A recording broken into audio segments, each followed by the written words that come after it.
안녕하세요. 잘나가는 성화장입니다.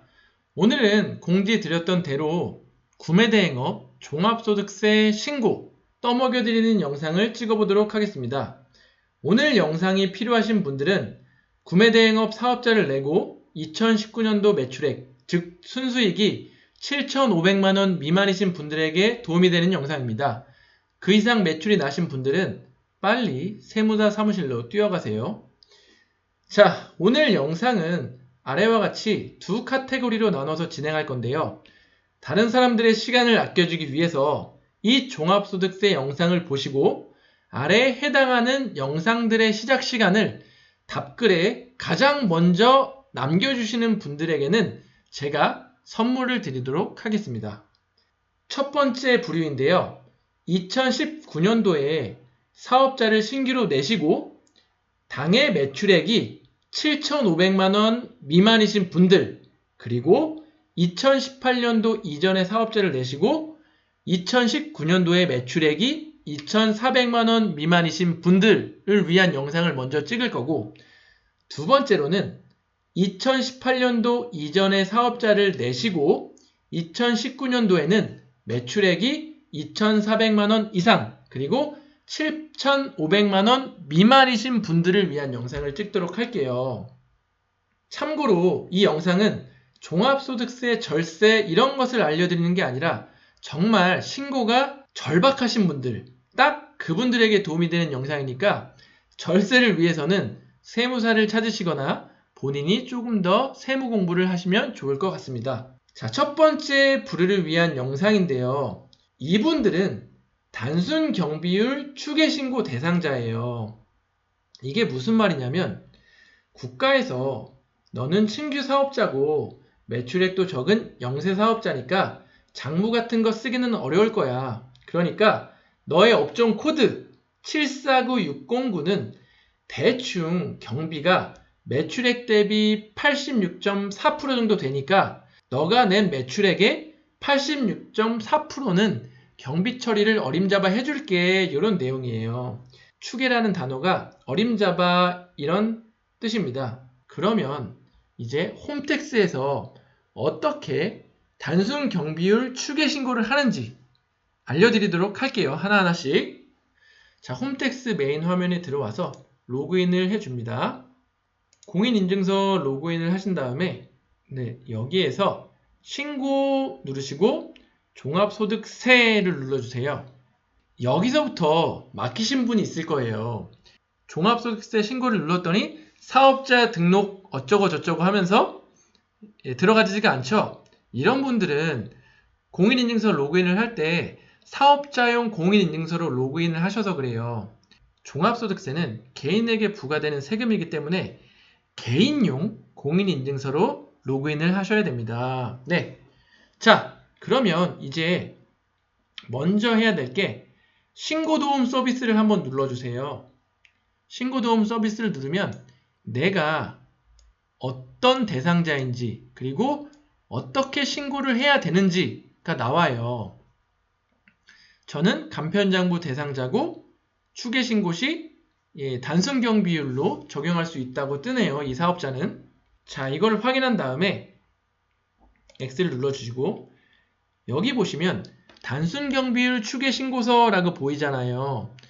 지금 첫 번째 부류에 있는 분들은 단순 경비율 추계 신고를 한다고 했으니까 이걸 누르시면 되는데 여기 보시면 사업소득만 있는 경우라고 했잖아요. 근데 지금 제 구독자분들은 투잡러들이 많을 거라고 예상이 돼요. 제 채널이 투잡을 조금 권장하는 채널이기 때문에 그래서 오늘은 이 투잡러들을 위해서 근로소득도 있고 사업소득도 있으신 분들을 위한 신고 영상을 찍어보도록 할게요. 이거를 할 줄 알면 그냥 사업소득만 있는 경우는 되게 쉬워요. 투잡러들은 일반 신고서에서 정기신고 작성을 눌러주세요. 그럼 이렇게 뜰 겁니다. 새로 작성하기를 눌러주시고 여기에서 제 주민등록번호가 알아서 들어가져 있는데 조회를 눌러주세요. 신규 입력을 하겠습니다. 할 거고, 자, 여기에서 지금 근로소득도 있고 사업소득도 있는 투잡러들이기 때문에 여기 부동산 임대업 외의 사업 소득 이거 체크해 주시고 근로소득 체크해 주시면 돼요. 그리고 쭉 내려보시면 저는 이 사업자 내에 업종 코드가 되게 다양하게 있기 때문에 여기서 하나를 골라주셔야 되는데 수익 금액이 제일 많은 걸로 해서 눌러주시면 됩니다. 자, 이렇게 눌러주신 다음에 주소지 전화는 꼭 써줘야 돼요. 네, 0.3 눌러주시고 전자 이메일 쓰겠습니다. 전자 이메일 써주시고 기장 의무에서 간편장부 대상자였죠. 저는 이렇게 눌러주시고 네, 여기로 내려오셔가지고 제 사업자 등록번호 있음 한 다음에 제 사업자 등록번호를 눌러주세요. 자, 그러면 업종 코드가 이렇게 뜨는데 저는 지금 구매대행업 업종 코드로 신고를 하려는 거기 때문에 749609 이렇게 써주시고 이 상태에서 소득급은 40번 그리고 기장 의무를 간편장부 대상자하고 다시 신고 유형을 단순경비율로 신고하고 있죠. 우리 지금 단순경비율 눌러주세요. 자, 그 다음에 등록하기를 눌러주시면 이렇게 등록이 됐어요. 네, 이제 저장 후 다음 이동을 눌러주신 다음에 이 상태에서 이걸 클릭해 주시고 업종별 총수익 금액 및 소득 금액 계산을 눌러주세요. 자, 여기 보시면 단순경비율 이렇게 해서 일반율, 자가율이 있잖아요. 이게 무슨 뜻이냐면 사업장이 내 거라 돈을 안 내고 쓰고 있다. 그럼 자가율이고 내가 사업장을 돈 내고 쓰고 있다. 그럼 일반율로 하시면 돼요. 저는 제 사업장이 돈 내고 쓰고 있는 거기 때문에 일반율이라고 해줄게요.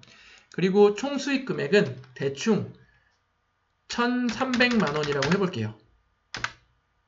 네, 그러면 여기서 알아서 이 86.4%가 경비로 처리가 되고 내 소득 금액은 176만 8천 원이 됩니다. 너무 좋죠?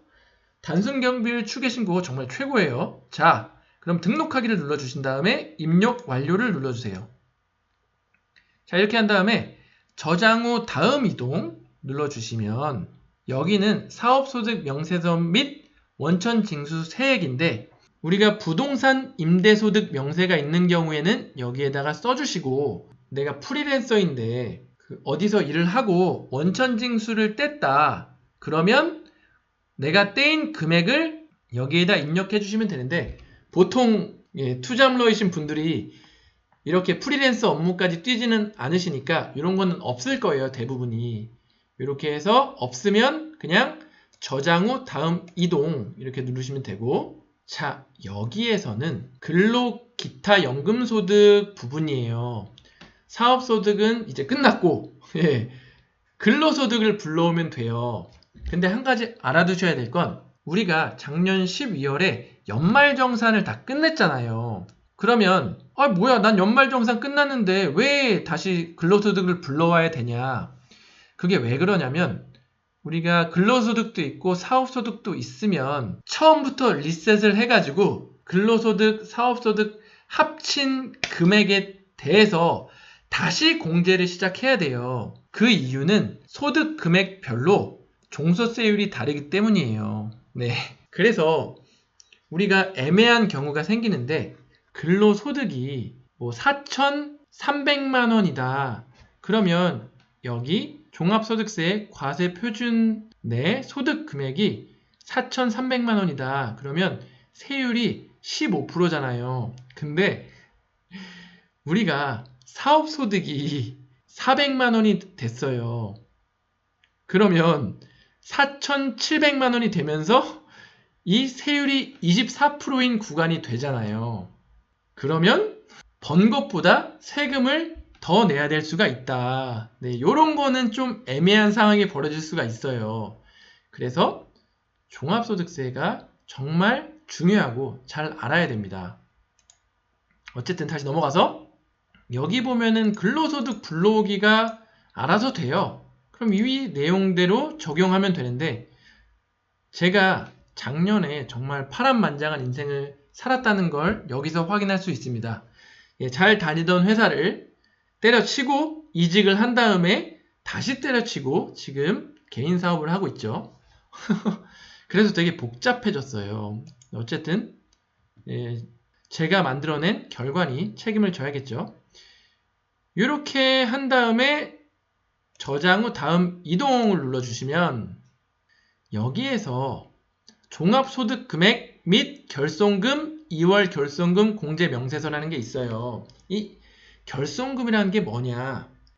자, 지금 우리는 단순경비율 추계신고를 하고 있어서 장부를 쓰지 않는데 장부를 쓰면 혹시라도 적자가 날 수 있잖아요. 사업을 할 때. 그럼 그 적자 난 금액을 결손금이라고 해요. 그 결손금이 있으면 우리는 그 결손금을 여기에다 써서 공제를 받을 수가 있습니다. 그래서 웬만해서는 장부를 쓰는 게 좋아요. 그리고 공제를 다 못하고 환급을 받을 수는 없으니까 결손금이 2월 되잖아요. 그러면 내년도 사업소득에서 그 결손금, 그걸 2월 결손금이라고 하는데 2월 결손금을 또 공제를 받을 수가 있어요. 그래서 이런 결손금을 챙기려면 장부를 쓰는 게 유리하다는 정보 챙겨가시면서 다음으로 넘어갈게요. 없으면 자, 저장 후 다음 이동 눌러주시고 이걸 그냥 넘어가는 이유는 지금 이 영상은 신규 사업자들 그리고 초보 투잡러들을 위한 영상이기 때문에 2월 결손금이 없을 거라고 생각하고 넘어가는 거예요. 자, 그 다음부터는 이 5번부터는 간편장부 대상자든 복직장부 대상자든 추계신고든 우리가 직장인으로서 연말정산 할 때 공제들을 받잖아요.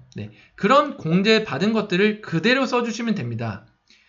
직장을 계속 다니고 계시면 연말정산을 했을 테니까 근로소득 연말정산 불러오기를 하시면 우리가 연말정산 했던 내용들이 다 이렇게 나와요.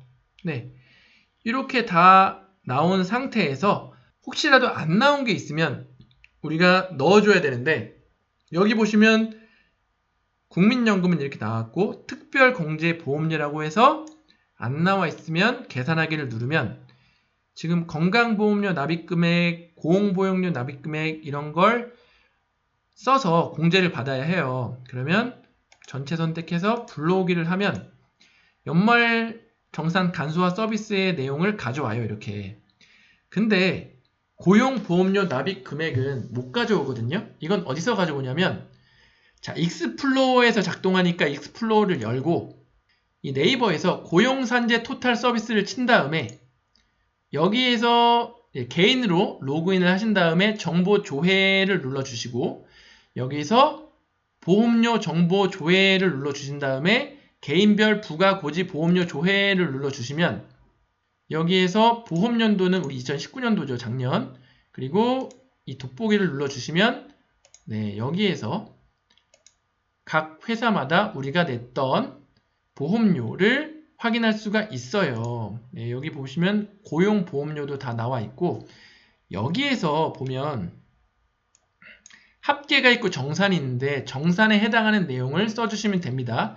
저는 회사가 두 군데이기 때문에 두 군데 거 불러와서 합산해서 넣어줘야 돼요. 이 금액을 이렇게 넣었다고 가정하고 적용하기를 눌러줍니다. 그 다음에 여기에서 특별공제주택자금 주택자금을 받고 있다. 그러면 이것도 또 불러와서 간소화 자료를 해보면 없네요. 제 와이프가 지금 다 쓰고 있어서 그래요. 자, 이렇게 해서 또 필요한 내역을 써야 되는데 여기 소득공제 보면은 신용카드 등 우리가 쓴 신용카드 금액 이거를 공제받을 수가 있잖아요. 그럼 여기에서 또 전체 선택해서 불러오기를 하면 되는데 총 급여액이 2,700만 원이었는데 신용카드 사용액 금액이 엄청 많이 썼네요. 여기서 나온 금액들 적용하기 누르면 적용이 돼요. 알아서. 그리고 저장 후 다음 이동 누르시면 되고 여기 보시면 이제는 기부금 및 명세서 이렇게 나오는데 제가 또 기부를 생활화하지 않습니까? 요거는 제가 넣고 넘어가야겠어요. 자, 여기서 보면 원천징수 의무자에서 제출한 근로소득분의 기부금 명세서를 불러오게 하려면 기부금 내역 조회하기 버튼 이 밑에 거를 클릭하면 나오는데 저는 퇴사를 했기 때문에 회사에서 제출을 안 했을 거예요. 그러면 연말정산 간소화 서비스에서 제가 알아서 불러오면 됩니다.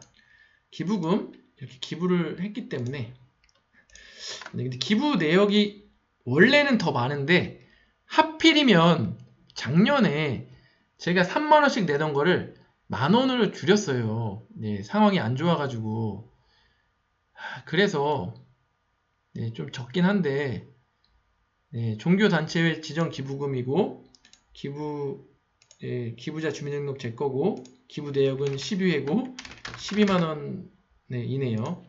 자, 이번 연도부터는 3만원으로 다시 올렸습니다. 네. 쑥스럽네요. 자, 이렇게 해서 등록하기 누른 다음에 저장 후 다음 이동 눌러주시고 자, 수록이 완료되었습니다. 됐고 자, 그 다음에는 세액 감면 신청서인데 여기에 해당하는 내용이 있으면 떠주시고 보통 없을 거예요. 저장 후 다음 이동 눌러주시고 이제부터 할 것들이 많지가 않을 거예요. 네, 여기에서 또 세액공제 신청서 중에 해당하는 금액이 있으면 전자신고에 대한 세액금액 2만원 공제되네요. 예, 그럼 저장하기 또 눌러주시고 또 여기 보면은 이제 세액감면 공제 준비금 명세서 여기 해당하는 게 있으면 써주시면 되는데 해당하는 게 또 많이 없을 거예요. 여기에서 내용이 나오네요.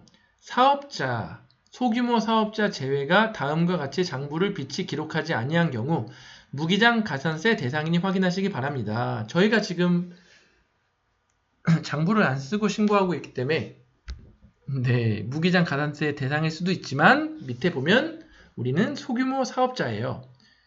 해당 과세기간에 신규로 사업을 개시한 사업자 혹은 직전 과세기간의 수익금액이 4,800에 미달하는 자, 우리죠 지금. 네, 소규모 사업자이기 때문에 무기장 가산세는 우리가 안 넣어도 됩니다.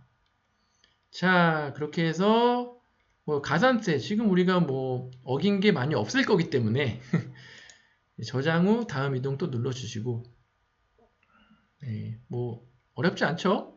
이 기납부세액 명세서는 뭐냐 하면 종소세를 우리가 개인 사업자들은 1년에 한 번 신고를 하잖아요. 근데 한 번에 많은 금액을 내면 부담이 되기 때문에 미리 나눠서 낼 수가 있어요. 그럼 미리 나눠서 내신 분들은 기납부세액 명세 여기다 써주시면 되는 거고 자, 저장 후 다음 이동 눌러주시고 그러면 이제 여기에서 알아서 또 계산이 돼요. 종합소득세 이만큼 됐고 소득공제 이만큼 받아서 지금은 과세표준이 이만큼이니까 세율 구간이 6%밖에 안 되고 네, 이렇게 해서 결국에 제가 내야 될 세금은 252,299원이다. 예, 이렇게 단순경비율 추계신고는 정말 쉬워요. 그리고 한 가지는 종합소득세 신고는 5월 말까지지만 네, 세금은 8월까지 내면 되는 걸로 알고 있거든요. 네, 그것도 알아두시면 좋을 것 같습니다. 네, 그 다음에 이제 신고서 작성 완료를 누르면 돼요. 자, 그럼 첫 번째 부류의 분들 영상이 끝났고 두 번째 부류의 분들 영상으로 넘어가 볼게요. 다시 홈택스에 들어간 다음에 자, 두 번째 부류의 분들은 2018년도 이전에 사업자를 내시고 매출액이 어느 정도 나와서 2,400만원 이상 그리고 7,500만원 미만이신 분들이에요. 이분들은 간편장부 대상자예요. 매출액이 2,400만원 이상이신데 장부를 쓰지 않으면 단순경비율 적용을 못 받고 기준경비율 대상자가 되어서 19%밖에 경비 처리를 못 받아요. 더군다나 아까 보셨듯이 4,800만원 이상 매출이신 분들은 장부를 쓰지 않은 죄로 무기장 가산세 20%를 내야 합니다. 자, 그러면 간편장부를 쓰면 좋은 점에 대해서 조금 짚고 넘어갈게요. 간편장부를 쓰면 좋은 점이 산출세액의 5%를 세액공제 해줍니다. 연간 100만원 한도 내에. 그리고 특별한 사유가 없는 한 일정 기간 세무조사를 면제해 줍니다. 자, 그리고 세 번째 중요한데 기장상 오류나 미비점이 다소 있더라도 장부 내용대로 인정합니다. 이게 간편장부 대상자도 국가에서 보기에는 그냥 초보 사업러예요. 그러니까 좀 틀려도 괜찮다는 거예요. 그러니까 여러분 무조건 세무사분들에게 맡기려고 하지 마시고 간편장부 대상자 정도까지는 혼자서 할 수 있으니까 혼자서 해보시면 좋을 것 같아요. 그리고 간편장부 대상자 분이 복식장부를 쓰시면 세액 20% 감면 혜택이 있으니까 뭐 간편장부까지 쓰시고 우리 종합소득세 신고가 어렵다 하시면 그때 세무사한테 복식장부를 써달라고 맡겨도 세액 20% 감면 혜택이 있으니까 이거 잘 알아주시면 좋을 것 같아요. 그리고 간편장부를 쓰시려면 소명자료가 만들어져 있어야 돼요. 구매대행업은. 구매대행업 소명자료 만드는 법은 제가 예전에 찍었던 부가가치세 신고 영상을 참고하시면 좋을 것 같아요. 제가 이 밑에다 링크를 남겨드리도록 할게요.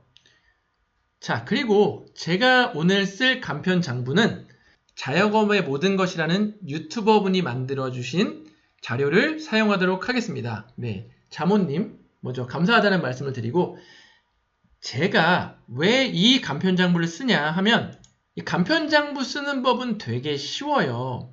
이렇게 가계부 쓰듯이 쭉 써주시면 되고 근데 이 간편장부를 보고 우리가 홈택스에서 신고하는 게 아니라 이 간편장부 내용을 토대로 여기 간편장부를 눌러보시면 총수익 금액 및 필요 경비 명세서가 나오고 이걸 보고서 우리가 쏙쏙쏙쏙 홈택스에서 집어넣으면 되는 거예요.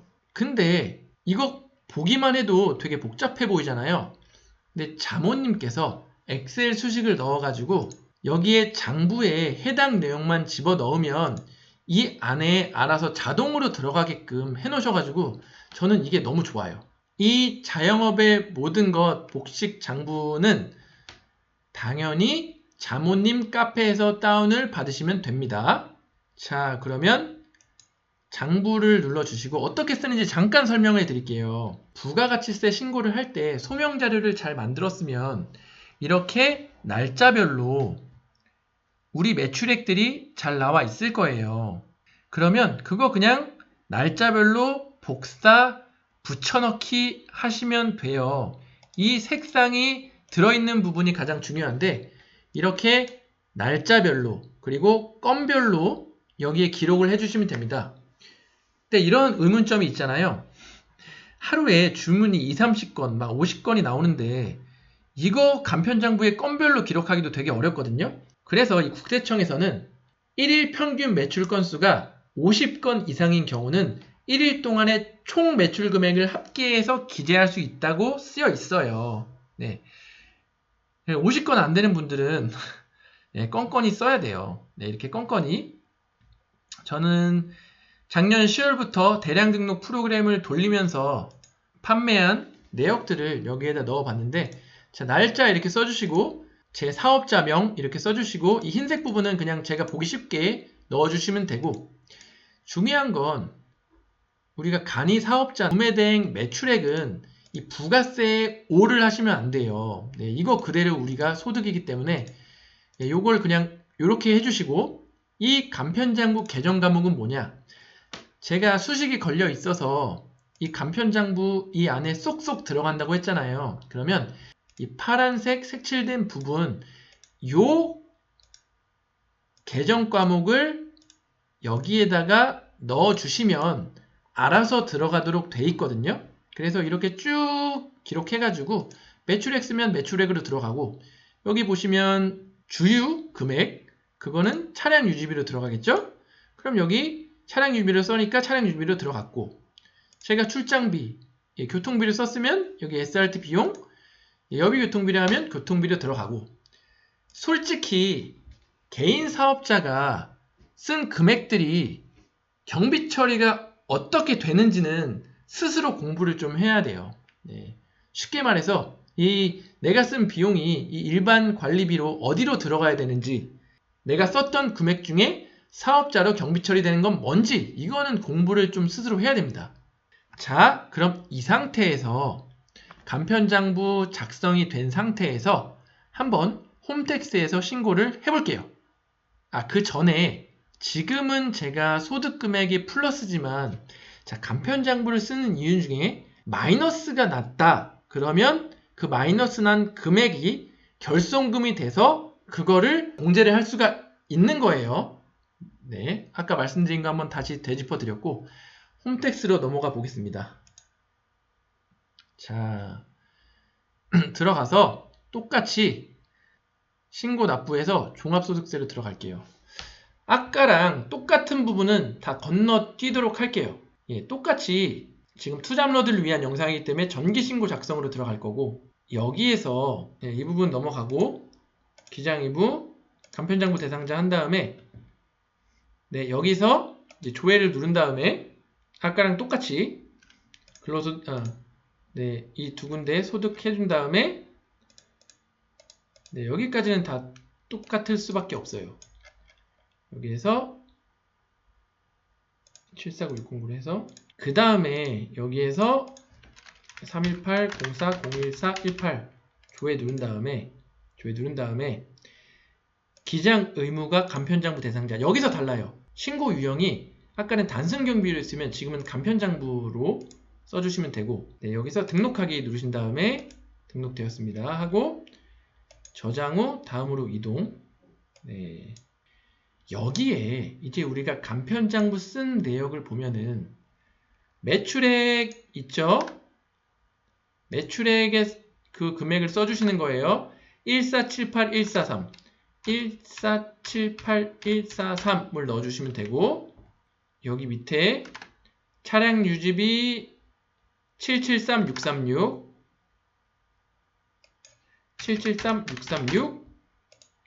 그리고 여비유통비 438000 네, 이렇게 넣어주시면 되고, 그리고 등록하기를 눌러주시고 저장 후 다음 이동. 어렵지가 않습니다. 이렇게 해주시면 알아서 간편장부 소득금액 계산 내용이 쫙쫙쫙 나와요. 네, 이렇게 나오는데 여기에 쓸 것은 장부에는 썼는데 수익 금액에서 제외할 금액이 있으면 넣어주시고, 필요 경비에서 제외할 금액이 있으면 여기서 넣어주시고, 이게 무슨 내용이냐면, 예를 들어 접대비가 일정 금액 이상이 넘어가면 경비 처리를 못 하거든요. 그런 금액이 장부에는 써져 있기 때문에 여기에다 신고가 되지만, 이 초과되는 금액은 여기에다 넣어서 세무 조정을 한 다음에 필요 경비는 이만큼만 경비 처리가 된다는 그런 내용이에요. 자, 등록하기 해주시고 저장 후 다음 이동 누르신 다음에 여기서부터 또 똑같아요. 뭐 부동산 임대소득 명세 있으면 하고, 사업소득에 대한 원천 직수및 납세, 조합 징수세액 있으면 넣고, 없으면 저장 후 계속 이동하기 누르시고, 자, 근로소득 또 똑같아요. 근로소득 이렇게 불러오면 되고. 근데 여기서부터는 완전 똑같은데 제가 한 가지 조심해야 될 게, 잘 따라 보세요.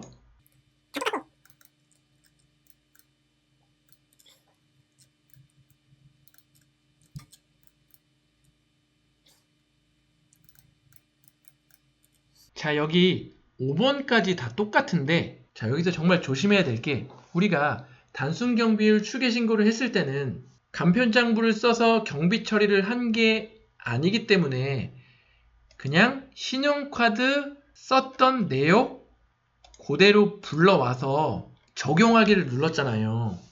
근데 잘 생각해 보시면 우리가 근로소득도 있고 사업소득도 있기 때문에 우리가 사업용으로 썼던 신용카드 금액은 여기에서 빼줘야지 경비 처리를 할 수 있는 거거든요. 여기에서 공제도 받고 경비 처리까지 넣으면 그것은 이중 공제가 되는 거예요.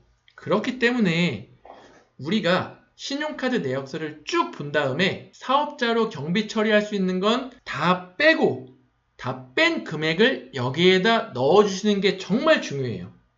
네, 이중공제가 되면 안 되니까 그렇습니다. 자, 그렇게 해서 뭐 여기다 이제 돈을 써주시고 이제 적용하기 누르면 이런 식으로 또 뜨고 그 다음부터는 여러분들 똑같다. 네, 다 똑같아요, 이젠. 네, 다 똑같습니다. 이렇게 해서 더 안 하고 신고서 제출하면 끝납니다. 네, 구매대행이 부가세 신고도 어렵고 종합소득세 신고도 조금 까다로워요. 그런데 사업의 기본은 세금에 대해서 아는 거거든요. 세금에 대해서는 조금 확실히 공부를 하고 앞으로 나아가시면 좋을 것 같습니다. 네, 그리고 제가 만든 간편 장부는 제 카페에 공개 자료실에 올려놓을 테니까 필요하신 분들은 다운받아서 보시면 될 것 같습니다. 네, 자, 오늘도 긴 영상 봐주셔서 감사하고 다음 영상에서 뵐게요. 감사합니다.